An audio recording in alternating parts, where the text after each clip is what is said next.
Are homage watches morally wrong, morally irresponsible, or simply a sin? The answer to this question lies outside the horological and more within the metaphysical and theological. Therefore, because of my personal qualifications, having ministered for over 3 decades and having a couple of bachelor's degrees and a master's and a doctorate in ministry, what I would like to do in this video is tackle the question like it's never been done before. Hopefully, what we will learn will alleviate some of the misunderstandings and worries some of you might have. On the other hand, depending on your philosophical or spiritual foundation, one answer, hear that thunder? Ooh, one answer could have different implications.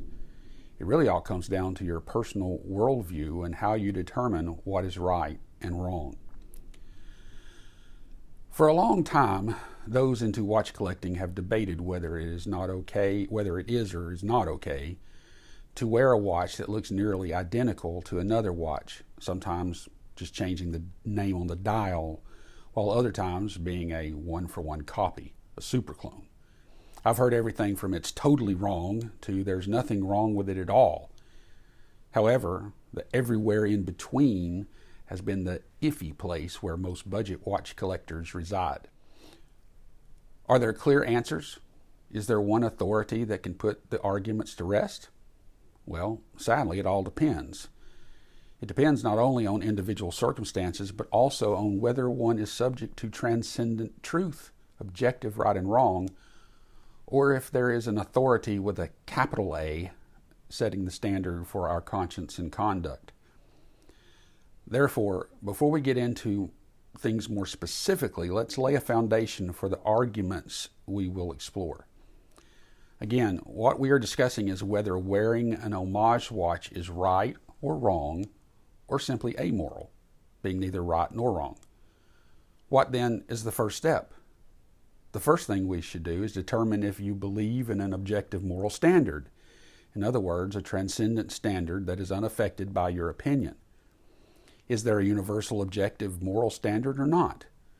For those of you who believe in a creator God, the answer is a simple yes. On the other hand, some of you may believe no creator exists and that all things are here by and subject to pure chance. If that is you, right and wrong cannot be understood in the same context as those who subscribe to some supernatural belief. For without an objective standard of truth and morality, your standards for conduct are necessarily subjective and relative. So let's go there for a moment. If your belief system is subjective, there are plenty of reasons to rationalize wearing any kind of watch you want. For example, you work for the money you have, and you have the right to enjoy the fruit of your labor. So as long as it isn't hurting anyone else, if that caveat is even applicable, it's perfectly acceptable for you to wear an homage or even a one-to-one copy. If something is legal and available, why should you be compelled to deny yourself the pleasure of wearing it, right? If you really want to get cynical about it, if you make your own rules, wear whatever you want. Wear a counterfeit, for Pete's sake. Who cares? There's no right or wrong if you say there isn't. So unless you simply want to be subject to the rules and mores of others, why even care? You probably don't. And if you do, well, do whatever will not eat at your conscience. For the rest of us, at least for the ones who believe there is a transcendent moral law that trumps our personal opinions, what determines the right and wrong of watch wearing can be a little more complicated. To reiterate, my background is not in horology, but theology. If that scares you, think of it this way. That saying you're familiar with, do unto others as you would have them do unto you, better known as the golden rule. Well, my expertise is in the study of the author of that saying. His teachings inform and establish my personal worldview and guide my conduct. For example, the following quote from where he was speaking 2,000 years ago is probably the most critical to this whole discussion, for it lays the foundation on which the rest of my arguments will be based. He answered unto them, Love the Lord your God with all your heart, with all your soul, and with all your strength, and with all your mind, and love your neighbor as yourself. Luke 10:27. Who am I talking about? If you haven't guessed by now, it's Jesus Christ of Nazareth. And the source text, which includes his teachings, is called the Bible. Oh no! The humble horologist is nothing more than an arrogant theologian, a Bible thumper, a religious nut. I knew it. If that's what you were thinking right now, just calm down. I've got a feeling, however, those who might feel that way haven't even made it this far into the video, so I'll keep moving along. But suffice it to say, I'm not here to preach. I'm simply and humbly here to give solid advice on wearing Homage watches. So let's unpack this a little, shall we? Is it right or wrong to wear an Homage? Is it right or wrong to wear a knockoff? Well, let's go back to what Jesus said. Actually, let's look at an expanded version found in the Gospel of Matthew. He said to him, Love the Lord your God with all your heart, with all your soul, and with all your mind. This is the greatest and most important command. The second is like it. Love your neighbor as yourself. All the law and the prophets depend on these two commands. That's Matthew 22, verses 37 through 40 from the Christian Standard Bible. Here Jesus was responding to a trick question, one meant to trip him up. What is the greatest commandment? Referring back to the Big Ten, of course. What was Jesus' response? Love God and love others. What did he mean then when he said, all the law and the prophets depend on these two commands? You see, just like today, there were people more concerned with the letter of the law than the spirit of the law. There were more people worried about keeping a list of do's and don'ts more than the why or the who behind the do's and don'ts. There were legalistic people then as they are today. And Jesus cut straight through all that with the first keep it simple, stupid statement ever.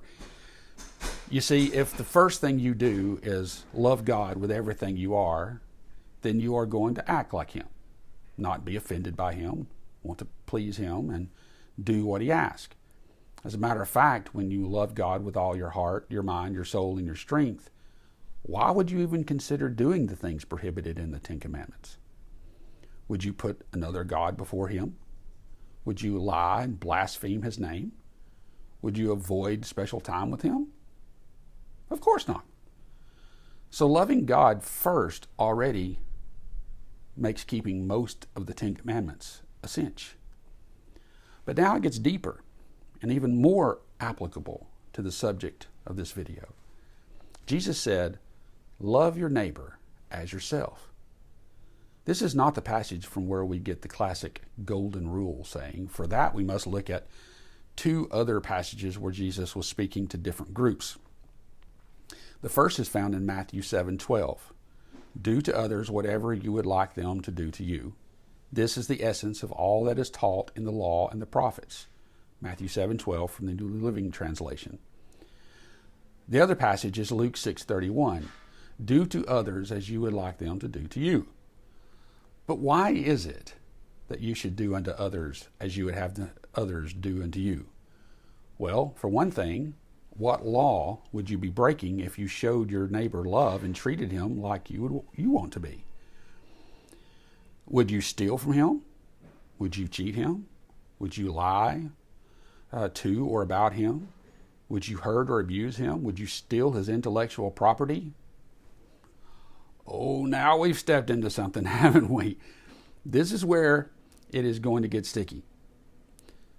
Guys, to be honest, I could go in so many different directions unpacking this subject. We could disassemble the whole thing down to the screws and rivets that hold the frame together. I don't want to. No, wait, that's not totally true. I want to, but I'm not going to go deeper than necessary. We could benefit from going deeper into the doctrines of faith and sin, what they actually are and how they would apply, but for the sake of time, I'm going to leave you with a verse in the end So either stick around or skip forward, but don't miss it. It will be critical to the discussion and your conscience. So what is the letter of the law, so to speak, with watches? Honestly, I don't know where to find a specific law that addresses homage watches.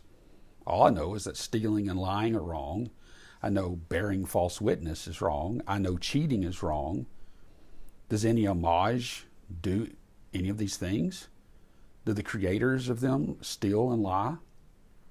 I know we have mentioned that word, homage, before, but as Inigo Montoya might say, you keep using that word. Do we know what it means? You can go to a lot of different dictionaries and find varying definitions, but most of them ultimately define homage as a public show of respect or honor towards someone or something.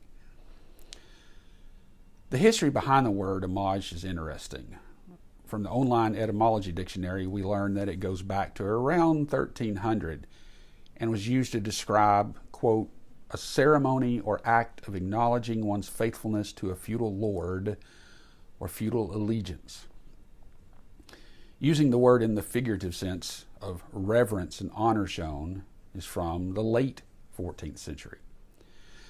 So then, what is an homage watch? If a watch is an homage, then it should be, I'm assuming, a public show of respect or honor towards something, presumably reverence and honor toward the recognized theological lord or king, in other words, the original brand. What it should not be is something that uses the king's honor as its own in order to elevate its own standing. Have you ever seen videos of people who dress up like military veterans, uniforms and medals and all, but have never seen a day of service, much less combat? They present themselves as veterans and take from the public whatever they can get by way of respect, benefits, and honor. That's why what they do is called stolen honor, quote unquote, because they accept honor under false pretenses. They steal it from those to whom it is rightfully due. In the eyes of some, homage watches are an example of stolen valor. To others, an homage is nothing more than a tribute to something admittedly greater. How can we tell the difference? Let's look at it this way then. Did the homage do the homework, the design, make the investment, and battle its way to success in the uniform it's wearing? No. Does the homage wear a uniform similar to those who have done all of the above? Yes. However, does the homage make any claim to have spent millions in research and development, marketing, and investment in talent? No. However, the false hero who steals valor does. He presents himself as one who made the investment and deserves the awards he wears on his chest. An homage is an actor or a fan. It's like a little girl dressed up in her favorite princess dress or a little boy in a G.I. Joe uniform. And yes, I know what I did there. An homage makes no attempt to deceive others into thinking the princess has royal authority or the pretend soldier graduated from jump school. A clone, on the other hand, well, that's a little less gray and a lot more black and white. It is said that the 18th century British legal philosopher Jeremy Bentham coined the phrase, "intent is 9/10 of the law." His point was that when it comes to legal decisions, the intent of the actor should play a major part in the decision of the court. For example, if you drive your car down the street and you hit a pedestrian, intent could determine whether you go free or end up in prison for life. If you did not hit the person on purpose, it was an accident. If you intended to hit the person, it was first-degree murder. When it comes to wearing an homage, intent plays just as much a part with the wearer as it does the manufacturer. Let's talk Saint Martin. They're a Chinese brand that makes some nice, inexpensive watches that quite honestly punch way beyond their price point. Take, for example, my Saint Martin BB58, an homage to a Tudor Black Bay 58. This is nothing less than a stinking beautiful watch that is designed after the Tudor, but with its own twist. When showing this to those who are unfamiliar with the brand, every single one guessed this watch cost far more than it actually did. On the other hand, most people to whom I showed it were just as unfamiliar with the watch it was an homage to, the Tudor. Honestly, if I had showed them both at the same time, they would have noticed little difference. If I had said both only cost $500 each, I'd bet the same amount of money the people I showed them to wouldn't be any more or less shocked. Most people know very little about watches other than a couple of historic and or prolific brands like Timex and Rolex. The only people we are likely to impress with our watches are other watch nerds, and more often than not, they know the difference already. So, back to the driving down the street analogy. If I drive my San Martin down the street and it impresses someone, the odds are they are only going to be impressed with the looks. If that happens, there's no crime, for I'm not trying to pass the San Martin off as a Tudor Black Bay. If, on the other hand, the random stranger says, "Hey, nice Tudor you got there," it would only be murder if I replied, "Thanks, I could have paid my braces off if I hadn't bought this." If my intent is to deceive others into thinking I'm wearing something that I'm not, that is wrong, plain and simple. It's a lie. It is contrary to the character of a holy God and therefore a sin. If I loved God, I would not want to dishonor him as an image bearer. If I loved others as myself, I wouldn't want to deceive them any more than I would want to be deceived. If we love not God nor others as ourselves, then it does not matter what others may think or the name on the dial. Let them think it's a Tudor and let them think of us as better than we really are, for that is our ultimate intent when we deceive. Remember somewhere in the middle of all this where I said to stick around until the end for one final passage? Well, here it is. Romans 14:23. But if you have doubts about whether or not you should eat something, you are sinning if you go ahead and do it, for you are not following your convictions. If you do anything you believe is not right, you are sinning. The Apostle Paul is writing to the Christians in Rome as to some questionable actions centered around food offered to idols. His ultimate point was that we are free in grace and that there was nothing wrong with eating the food unless, of course, it risks misguiding an immature believer or went against our conscience. In other words, if we couldn't do it without the full faith that what we are doing is okay, then doing it with doubt made it a sin. Well, why? Because of intent. If you think God might disapprove and you do it anyway, that's the same as disobedience and therefore as wrong as if you had disobeyed a direct command. So then, after all that's been said, what is the answer? Is wearing homage watches morally acceptable or questionable? Are they right or wrong? Well, unfortunately, the answer is only as black and white as the truth to which you subscribe. It really all comes down to a matter of the heart, one's intent. Was it the manufacturer's intent to steal the valor, so to speak? Is it yours? Do you wear the watch because it's a cool timepiece and you're happy to point others to where they can find one? If you love God, love others, and seek not to deceive, only enjoy watches for what they are and sharing that feeling with others, your conscience will let you know. If, on the other hand, you wear that Rolex clone to make your date think you're Mr. Big Bucks, then pardon me if I don't cry for you if you can't sleep at night. Well, thank you for watching this extended episode of The Humble Horologist. I hope that this has been informative, and I hope that it is something that you are willing to share with others in this continuing discussion revolving around homage watches. Personally, I like the ones that I have, and I do not attempt to deceive anyone. Have a great day, have a great weekend, and remember, watches, homage or not, are replaceable, but time is not. Thank you for spending your time watching this.